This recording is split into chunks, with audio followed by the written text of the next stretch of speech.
Dua rumah warga Nganjuk rusak akibat plengsengan sungai longsor.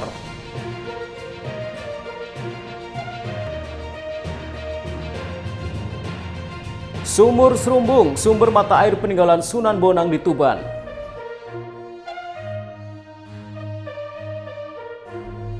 Assalamualaikum warahmatullahi wabarakatuh, pemirsa JTV Bojonegoro. Senang sekali saya Semir Ramadan kembali hadir menjumpai Anda di program Sketsa Bengawan untuk edisi hari ini. Selain dua informasi utama tadi, kami juga masih memiliki informasi penting dan juga berita menarik lainnya dari Bojonegoro dan sekitarnya. Pemirsa, mari kita ikuti Sketsa Bengawan selengkapnya.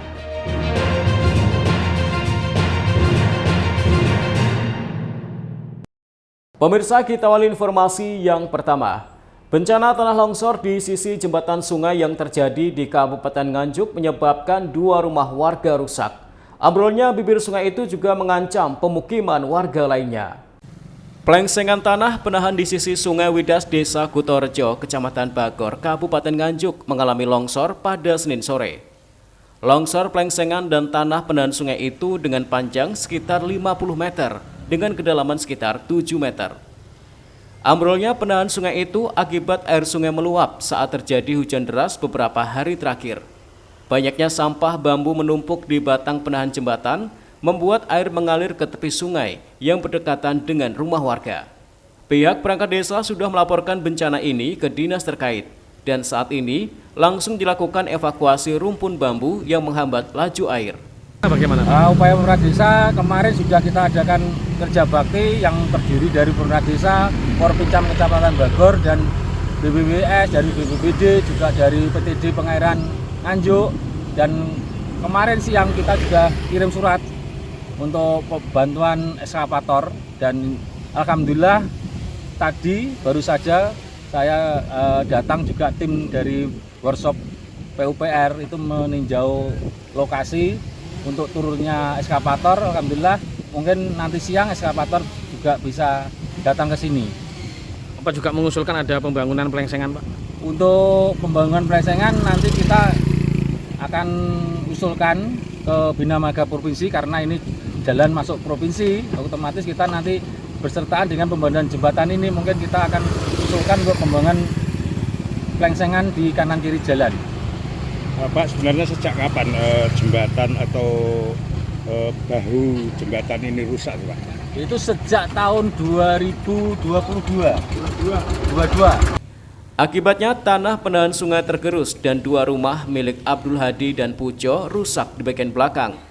Pagar beton setinggi 2 meter dengan panjang 14 meter juga ambruk. Ada dua. Ada dua. Apa itu, Pak? Dua itu. Termasuk kandang sapi, termasuk gudang bawang merah, sudah roboh itu. Kalau Bapak sendiri apa yang kena? Gudang temboknya sudah roboh, panjangnya itu 12 meter kali 4. Kalau bawang merahnya gimana? Aman. Kalau yang lainnya, Pak, rusaknya separah apa, Pak? Ya, parah banget sih. Kalau yang kandang bagian apa yang rusak, Pak? Kadang sudah ambruk total itu. Tanah juga amblas. Warga meminta agar pemerintah bisa memberikan bantuan atas kerusakan tersebut dan segera membangun plengsengan sungai agar tidak terjadi bencana yang sama. Ahmad Sarwani, JTV, Nganjuk. Sementara itu, Polres Nganjuk mengamankan dua pelajar yang menyimpan dan memproduksi petasan. Dari tangan pelaku, polisi mengamankan sebanyak 2,3 kg bubuk bahan peledak petasan. Jajaran Reskrim Mapolres Nganjuk mengamankan dua pelajar yang terbukti menyimpan dan memproduksi petasan. Kedua terduga pelaku yaitu inisial I, 17 tahun, dan W, 14 tahun, pelajar SMA asal Kecamatan Gondang. Dari penangkapan dua pelaku, bahwa bahan petasan berupa mesiu itu akan diproduksi menjadi petasan. Polisi juga berhasil mengamankan 10 bungkus bubuk mesiu dan sumbu mercon serta timbangan digital. Kasat Reskrim Mapolres Nganjuk AKP Zulkifli Sinaga mengatakan, bahan petasan didapatkan para pelaku dengan cara membeli secara online dan dipasok dari Madura. Selanjutnya petasan akan dijual ketika mendekati Lebaran. Namun pelaku terlebih dahulu ditangkap sebelum sempat merakitnya menjadi petasan. Kasat Reskrim Polres Nganjuk mengatakan bahwa pengungkapan kasus ini Berawal dari laporan warga yang resah dengan aktivitas mencurigakan, polisi menangkap keduanya di tempat yang berbeda, yaitu di Kauman Nganjuk Kota dan di Kecamatan Tanjung Anom Nganjuk. Di wilayah Kauman, polisi mengamankan barang bukti sebanyak 4 kantong mesiu, sementara di TKP Tanjung Anom 1 bungkus mesiu, dengan total 2,3 kg. Polisi juga mengamankan alat timbang sumbu dan bahan petasan lainnya. Adalah bahan-bahan yang digunakan untuk nantinya dibuat petasan rencananya menjelang perayaan Lebaran. Ya. Selain bubuk mesiu sendiri, kita amankan juga alat timbang dan juga beberapa alat yang digunakan untuk nanti meracik dan membuat petasan itu sendiri. Depannya akan menjual. Jadi dia membeli dari luar, ya, yang satu secara online, yang satu secara mendatangkan dari luar, ya, belum sempat untuk dibuat, ya, masih dalam bentuk bahan baku.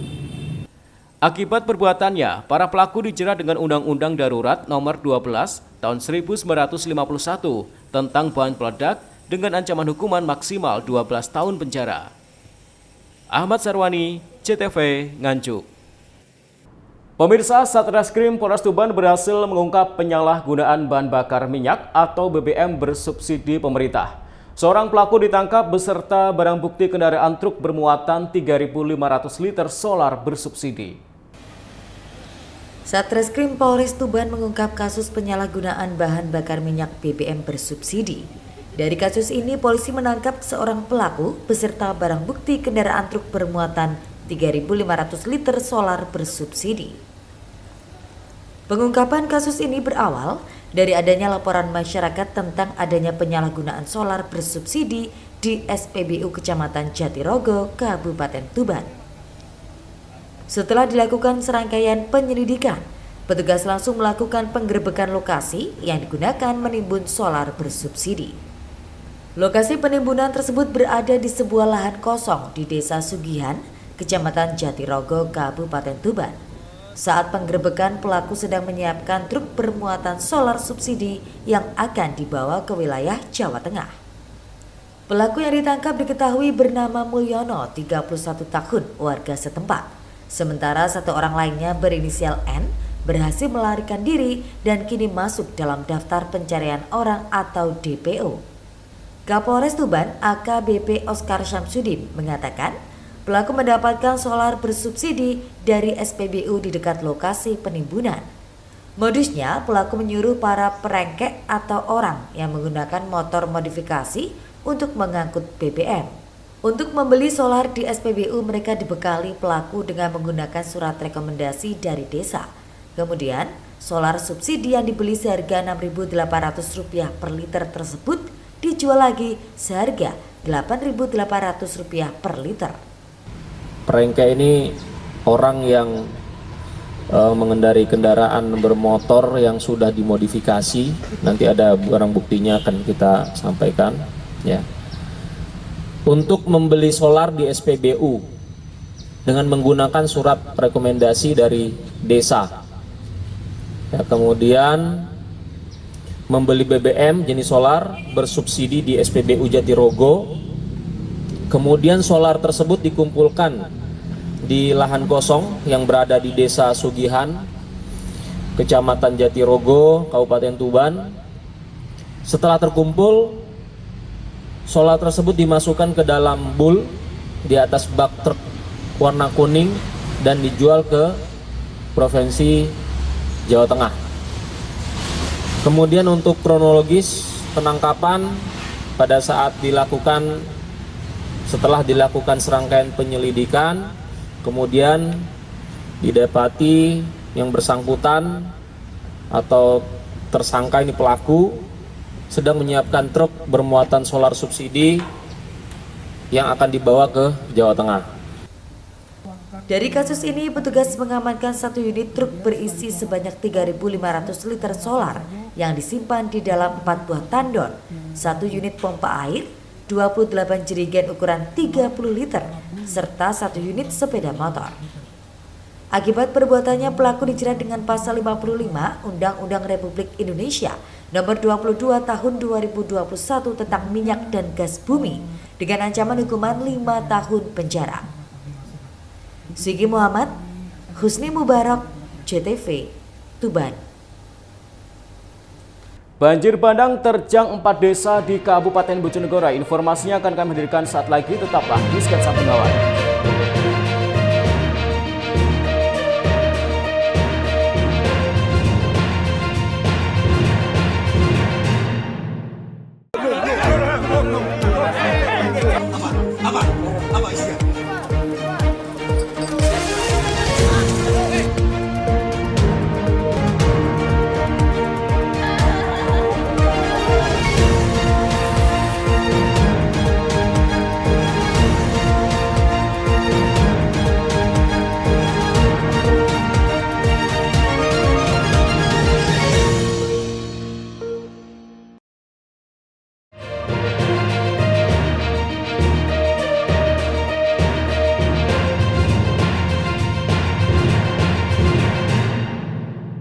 Pemirsa, terima kasih Anda masih di Sketsa Bengawan.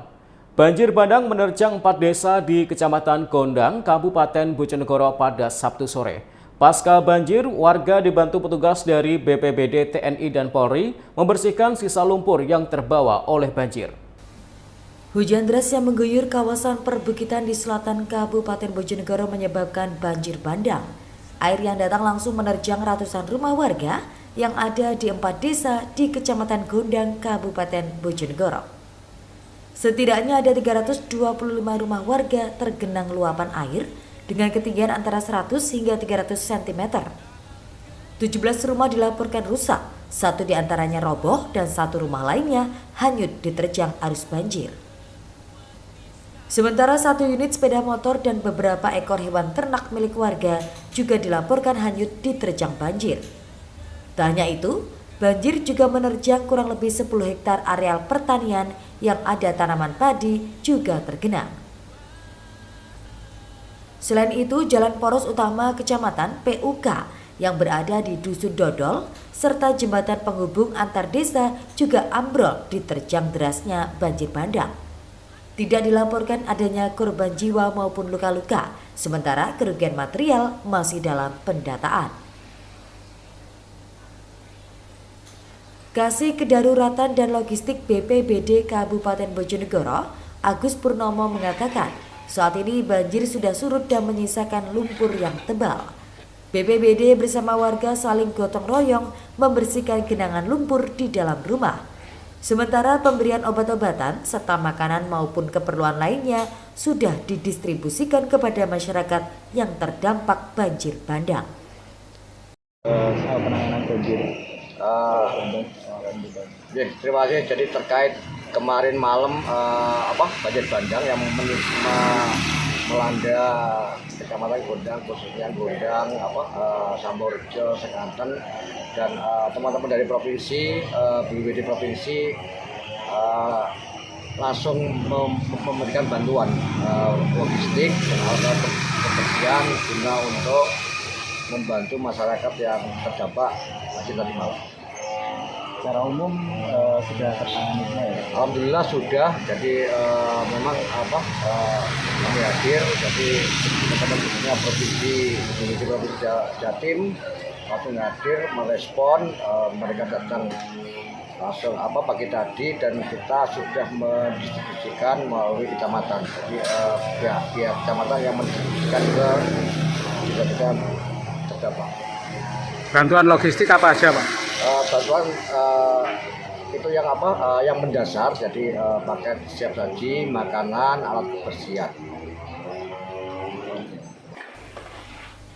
Diduga banjir bandang ini terjadi akibat alih fungsi lahan hutan milik perhutani menjadi lahan pertanian, sehingga tidak ada resapan air di kawasan perbukitan jika hujan deras melanda. Kondisi ini membuat air dengan deras mengalir ke wilayah yang lebih rendah. Edo Judialdian, JTV, Bojonegoro. Sementara itu, sebuah truk bermuatan mebel menabrak bagian belakang truk tronton di Jalan Raya Ngawi, Solo. Akibatnya, sopir truk mebel mengalami luka karena terjepit kabin yang ringsek. Kecelakaan lalu lintas terjadi di Jalan Raya Ngawi Solo, masuk Desa Banjarbanggi, Kecamatan Pitu, Kabupaten Ngawi, Senin pagi. Truk muatan mebel menabrak bagian belakang truk tronton hingga ringsek. Sopir truk mebel sempat terjepit hingga mengalami luka patah tulang kanan. Polisi langsung melakukan olah TKP dengan memintai keterangan dari sejumlah saksi serta sopir truk tronton. Sementara tim medis dari Dinas Kesehatan Ngawi langsung memberikan penanganan sementara terhadap sopir truk yang mengalami luka patah tulang kanan, serta langsung membawa korban ke Rumah Sakit Widodo Ngawi untuk mendapatkan perawatan intensif. Kecelakaan itu bermula saat truk mebel yang dikemudikan oleh Endra Maulana, 25 tahun, warga Kali Angkrik, Kabupaten Magelang, Jawa Tengah, melaju dari arah Solo menuju Ngawi. Searah di depannya melaju truk tronton yang dikemudikan Jakimin, 54 tahun, warga setempat, hendak menepi parkir. Karena jarak sudah dekat, truk bermuatan mebel menabrak bagian belakang truk tronton. Kerasnya benturan membuat kabin depan ringsek hingga membuat sopir sempat terjepit. Mau berangkat gitu. Nah, posisi sudah kencang. Nah, motor itu tadi langsung gapluk dari belakang. Saya nggak tahu. Nah, saya belakang langsung motor yang gua ke kanan. Nah, saya baru keluar parkir gitu. Mau parkir? Nah, sudah encak ambil jalur kanan. Plek itu toh. Nah, pun yang depan itu sudah encak sini. Nah, jangan-jangan kemudian langsung dihantam dua orang. Dari barat kencang ya, Pak? Kencang. Ada berapa orang ya di dalam mobil tadi, Pak? Sini ya? Yang di sana? Dua orang. Kondisinya gimana ya sopirnya tadi, Pak? Karena sama sopirnya tangannya patah. Sempat kejepit tadi, Pak? Iya, kejepit. Terus keluarnya tadi? Direk sama tronton. Tronton keren itu loh. Mengkang kan. Oleh polisi, kedua kendaraan yang terlibat kecelakaan diamankan ke pos polisi guna penyelidikan lebih lanjut. Kasus kecelakaan itu kini ditangani oleh unit Gakum Satlantas Polres Ngawi. Ito Wahyu, JTV, Ngawi. Pemirsa, sebuah minibus menabrak truk di Jalan Raya Ngawi, Bojonegoro. Akibat kerasnya benturan hingga mengakibatkan truk terguling. Diduga penyebab kecelakaan karena sopir minibus mengantuk. Dalam rekaman CCTV, kecelakaan lalu lintas terjadi antara minibus yang menabrak truk masuk desa Karangtengah, Prandon, Kecamatan Kabupaten Ngawi, Sabtu petang. Nampak minibus melaju dari arah Bojonegoro menuju Ngawi. Di jalan yang menikung, sopir minibus Nopol AG 1640 FH yang dikemudikan oleh Budi Sasono, 36 tahun, warga Kecamatan Kalitidu, Kabupaten Bojonegoro, diduga mengantuk hingga melewati marka tengah jalan. Dari arah berlawanan muncul truk Nopol H 8301 BC yang dikemudikan Sunawi, 60 tahun, warga Kecamatan Ngemplak, Kabupaten Pati, hingga akhirnya minibus menabrak truk. Kerasnya benturan bahkan mengakibatkan truk sampai terguling. Dibantu warga, polisi mengevakuasi kedua pengemudi dan melakukan olah tempat kejadian perkara. Bahkan pengemudi minibus sempat terjepit dan mengalami patah tangan yang selanjutnya dievakuasi ke rumah sakit. Di arah mana sana itu? Dari utara. Utara sudah keluar dari marka. Setelah dasar dari timur, Wetan ya Mas ya. Lalu dari selatan. Dia mau nabrak mobil depan, langsung goyang kanan, kenabrak saya.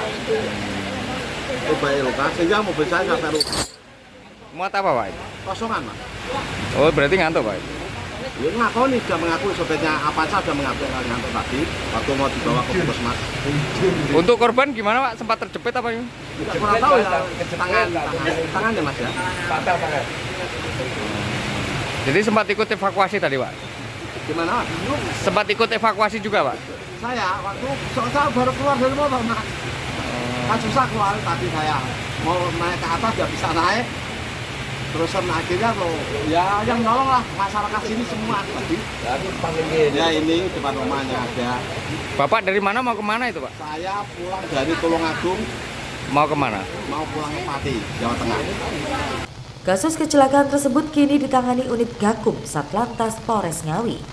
Kedua kendaraan yang terlibat kecelakaan dievakuasi di pos polisi terdekat.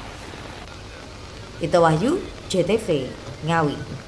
Sumur Serumbung, sumber mata air peninggalan Sunan Bonang di Kabupaten Tuban. Informasinya akan kami hadirkan sesaat lagi, tetaplah di Sketsa Bengawan.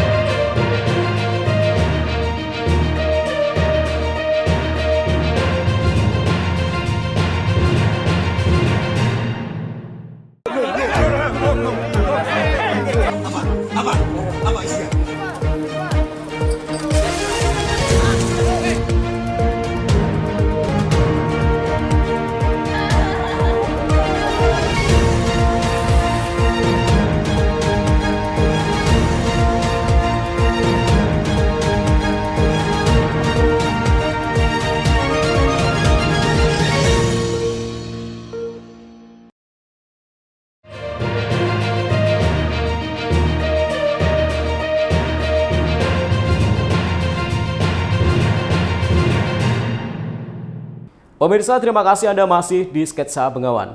Sunan Bonang dikenal sebagai penyebar agama Islam yang berdakwah menggunakan perangkat seni. Selain itu, salah satu ulama Wali Songo ini juga dikenal mempunyai karomah dan kesaktian yang diberikan oleh Allah SWT. Salah satu buktinya adalah Sumur Serumbung, sumber air tawar yang ada di tepi laut Kabupaten Tuban. Sunan Bonang atau Raden Maulana Makdum Ibrahim merupakan putra keempat Sunan Ampel dengan Nyai Ageng Manila, putri Bupati Tuban, Arya Teja. Semasa kecil, Sunan Bonang diasuh oleh ayahnya sendiri, Sunan Ampel, dan sesekali beliau juga ke Tuban untuk belajar sastra dan kesenian. Hal inilah yang membuat Sunan Bonang lebih diterima masyarakat pada zaman dahulu, karena beliau lebih toleran kepada masyarakat Jawa Hindu. Selain itu, dalam menyebarkan ajaran agama Islam, beliau menggunakan cara yang banyak disukai oleh masyarakat zaman dulu, seperti gamelan, wayang, dan kesastraan. Selain makam, Sunan Bonang juga memiliki bukti peninggalan sejarah semasa beliau berdakwah di kota Tuban. Salah satunya ialah Sumur Serumbung yang terletak di dekat pantai Tuban, tepatnya di Kelurahan Sidomulyo, Kecamatan Tuban Kota. Menurut cerita, ada seorang pendeta Brahmana asal India yang hendak menemui Sunan Bonang. Pendeta tersebut bermaksud hendak mengadu ilmu dan kesaktiannya. Sesampainya di Tuban, Brahmana ini mengurungkan niatnya karena buku-bukunya hilang ditelan ombak di tengah perjalanan. Singkat cerita, pendeta ini bertemu dengan Sunan Bonang yang memukul-mukulkan tongkatnya ke tanah beberapa kali. Tak berselang lama, keluarlah air yang kian membesar dari lubang bekas pukulan Sunan Bonang. Buku-buku yang hilang ditelan ombak milik sang pendeta Hindu ini pun juga turut keluar. Melihat kesaktian Sunan Bonang, sang pendeta ini masuk Islam dan menjadi murid beliau. Sementara lambat laun, sumber air bekas pukulan Sunan Bonang tersebut kian membesar. Air tawar terus keluar dari tanah, hingga akhirnya berubah menjadi sebuah sumur. Sunan Bonang pun memerintahkan muridnya itu untuk membuat serumbung atau semacam pagar. Pagar itu dibuat agar air tidak meluap terus ke tanah sekaligus menjaga sumber air ini. Meski terletak di dekat pantai, air yang keluar dari sumur serumbung ini tidak terasa asin. Bahkan di saat kemarau panjang sekalipun, sumur dengan kedalaman 3 meter ini tetap mengeluarkan air tawar. Hingga sekarang, air yang memancar dari kesaktian Sunan Bonang ini dikenal dengan nama Sumur Serumbung.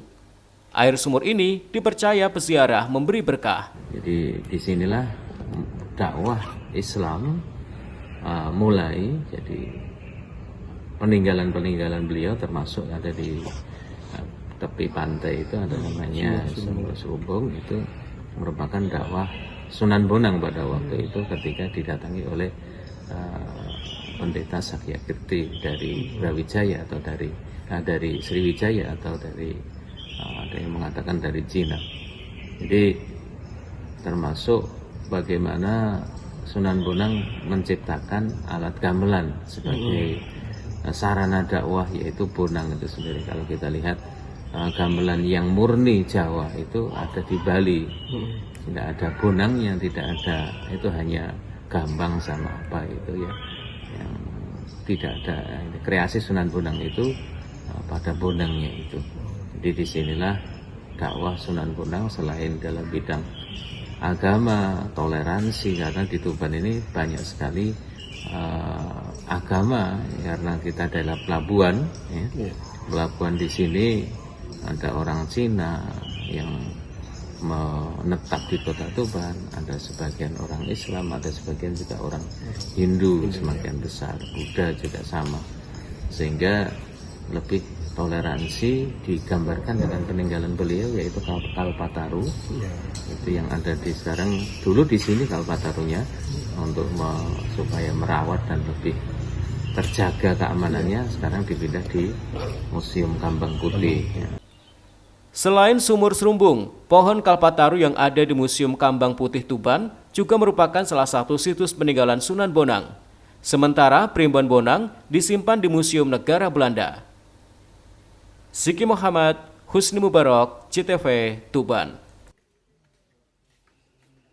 Sementara itu memasuki pertengahan Ramadan 1446 Hijriah, perajin parsel di Kabupaten Jombang terus kebanjiran order. Tidak hanya parsel untuk kebutuhan perusahaan, permintaan parsel anak juga mengalami peningkatan. Pesanan parsel anak ini menjadi tren baru bagi usaha jasa pembuatan parsel menjelang Lebaran. Beginilah aktivitas perajin parsel anak yang ada di Perum Gria Anugrah, Desa Denanyar, Kecamatan Jombang Kota, Kabupaten Jombang. Para pekerja sedang menyiapkan menu parsel khusus untuk anak-anak.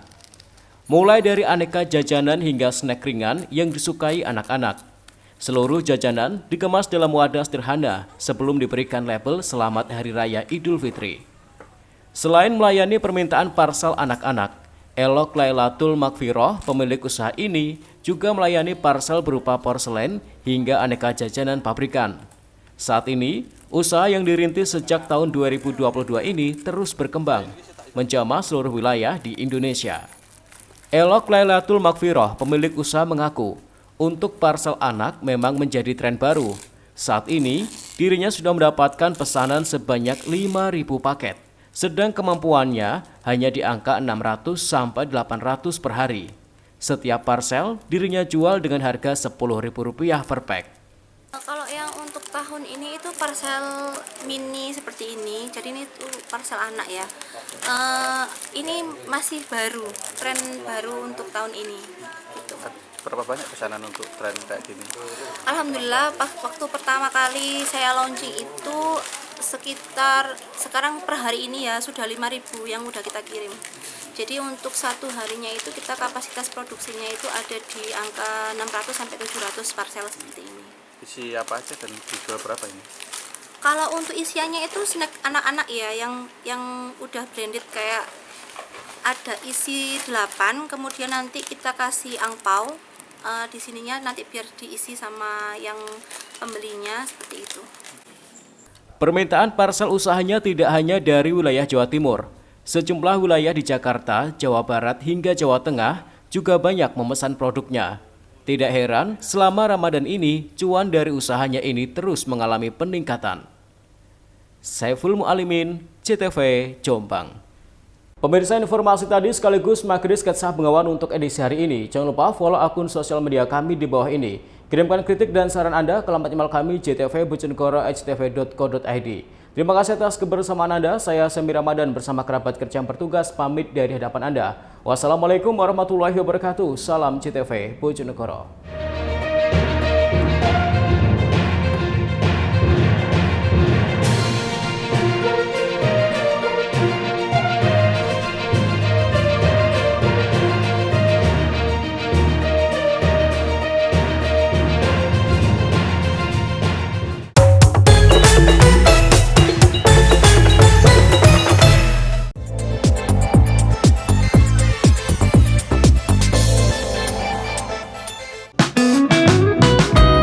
Pemerintah Kabupaten atau Pemkab Bojonegoro memberikan tanggapan resmi terhadap pemandangan fraksi-fraksi DPRD dalam pembahasan rancangan peraturan daerah atau Raperda tentang penyertaan modal daerah pada perusahaan umum daerah atau Perumda Bojonegoro Pangan Mandiri. Jawaban Bupati yang diwakili oleh Wakil Bupati Bojonegoro, Dr. Anda Nurul Aziza MM, disampaikan dalam rapat paripurna di kantor DPRD setempat pada Selasa 11 Maret 2025. Dalam paparannya, Wakil Bupati menyampaikan apresiasi atas dukungan DPRD terhadap penyusunan Raperda ini. Menurutnya, penyertaan modal merupakan langkah fundamental dalam pendirian badan usaha milik daerah atau BUMD, karena dana tersebut menjadi pondasi operasional dan pengembangan perusahaan. Selain itu, penyertaan modal pemerintah daerah sejatinya adalah pengalian kepemilikan kekayaan daerah menjadi modal yang terpisah untuk diperhitungkan sebagai aset perusahaan. Sedangkan Pemkab Bojonegoro menegaskan bahwa penyertaan modal ini bertujuan untuk menambah sumber pendapatan asli daerah atau PAD, mengoptimalkan pertumbuhan ekonomi, meningkatkan pendapatan masyarakat, dan memperluas lapangan pekerjaan. Untuk memastikan pengelolaan yang profesional, penyertaan modal akan dilakukan dengan prinsip transparansi dan akuntabilitas. Selain itu, seleksi terbuka akan diberlakukan bagi calon pengelola BUMD guna menjamin kompetensi dan kapabilitas mereka dalam menjalankan perusahaan. Kolaborasi dengan berbagai pihak Perumda Bojonegoro Pangan Mandiri dirancang untuk berkolaborasi dengan berbagai elemen, termasuk UMKM, koperasi, BUMDes, organisasi perangkat daerah atau OPD terkait, serta pihak swasta. Diharapkan BUMD ini mampu menjadi motor penggerak ekonomi lokal dengan memastikan ketersediaan pangan, meningkatkan pendapatan petani, serta memberikan kontribusi signifikan terhadap PAD. Sementara keberhasilannya juga akan diukur dari kemampuannya bersaing dengan sektor swasta. Seperti kita ketahui bahwa penyusunan perda penyertaan modal merupakan syarat yang mendasar yang diperlukan apabila sebuah daerah akan mendirikan BUMD. Penyertaan modal berperan penting pada tahap awal pembentukan perusahaan, karena dana dapat digunakan untuk pembangunan dasar yang menunjang operasional perkantoran, terlebih untuk menjalankan core bisnis perusahaan. Penyertaan modal pemerintah daerah sejatinya adalah pengalihan kepemilikan kekayaan daerah yang semula merupakan kekayaan yang tidak dipisahkan menjadi kekayaan yang dipisahkan untuk diperhitungkan sebagai modal atau usaha daerah. Menanggapi sebagian besar Kementerian Umum fraksi-fraksi, maka dapat kami tegaskan bahwa tujuan penyertaan modal pemerintah daerah adalah 1. Menambah sumber pendapatan asli daerah, 2. Mengoptimalkan pertumbuhan ekonomi, 3. Meningkatkan pendapatan masyarakat, dan 4. Memperluas lapangan pekerjaan. Untuk mencapai tujuan tersebut, penyertaan modal pemerintah daerah dilaksanakan berdasarkan prinsip-prinsip ekonomi perusahaan yang transparan dan akuntabel, serta dikelola oleh tenaga yang profesional. Dalam menjalankan aktivitasnya, perusahaan umum daerah Bojonegoro Pangan Mandiri pasti akan berkolaborasi dengan banyak pihak. Di antaranya adalah Bulog, UMKM, koperasi, BUMDes, OPD terkait maupun instansi-instansi yang berwenang atau dalam hal ini adalah swasta lainnya. Oleh karena itu, dalam upaya memperoleh pengelola yang kompeten, profesional, dan ahli di bidangnya, kami akan melakukan seleksi terbuka yang cermat terhadap calon pengelola BUMD Perumda Bojonegoro Pangan Mandiri ini sebagaimana telah diatur pada pasal 35 dan 36 Perda nomor 9 tahun 2021 tentang pendirian Perusahaan Umum Daerah Bojonegoro Pangan Mandiri. Bapak Ibu hadirin yang berbahagia, sebagai salah satu kelompok ekonomi di daerah, BUMD tentunya diharapkan menjadi salah satu penggerak bagi perekonomian daerah, antara lain melalui kegiatan usaha dalam rangka memenuhi kebutuhan masyarakat baik berupa barang maupun jasa. Kemampuan untuk bersaing dengan dunia usaha swasta akan menjadi tolak ukur keberhasilan dalam menjalankan peran tersebut, khususnya bagi BUMD yang bergerak dalam bidang public service maupun profit motive. Maka indikator keberhasilan BUMD ini secara umum adalah mampu berkontribusi optimal pada peningkatan PAD, menjaga ketersediaan pangan di daerah, dan secara khusus mampu meningkatkan nilai tukar petani di Bojonegoro sebagaimana yang tercantum dalam pasal 5 Perda nomor 9 tahun 2021 tentang pendirian Perusahaan Umum Daerah Bojonegoro Pangan Mandiri. Sebagai akhir dari jawaban Bupati ini, mari kita kawal bersama-sama, kita awasi bersama-sama pengelolaan BUMD Bojonegoro Pangan Mandiri ini agar semua yang kita cita-citakan dapat terwujud sebagai ikhtiar kita bersama di dalam mewujudkan Bojonegoro yang lebih makmur dan lebih membanggakan. Sebagai penutup, Wakil Bupati menekankan pentingnya pengawasan bersama terhadap pengelolaan BUMD ini agar visi pembangunan ekonomi daerah dapat terwujud dengan optimal. Selain itu, Wakil Bupati Nurul juga mengajak semua pihak untuk mengawal dan mengawasi agar Perumda Bojonegoro Pangan Mandiri benar-benar memberi manfaat nyata bagi masyarakat. Tim Liputan CTV Bojonegoro.